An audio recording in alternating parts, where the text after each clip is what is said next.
Тоа што е предвидено е една работа. Ако ја слушнате директорката, јас тоа ќе го кажам и на промоцијата, регионалната директорка на Светска банка, што е задолжена меѓу другото и за Македонија, таа кажа дека ако ги имаме овие стапки на економски раст, како што имаме, да речеме, години наназад во просек негде 2,8%, на Македонија ќе треба 60 години за да се доближиме до стандардот на граѓаните во Европската Унија.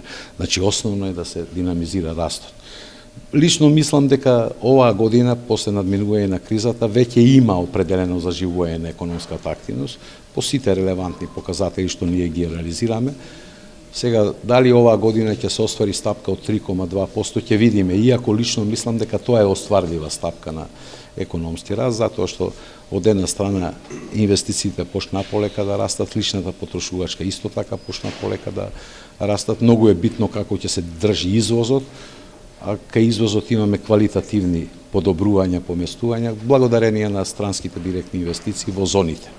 Значи, оваа стапка е остварлива, инаку Македонија не оваа година, 2019 и натаму, мора да направи се да постигне стапка на раст меѓу 4,5 и 5%, тоа е потенцијалот на македонската економија ако сакаме да одиме напред.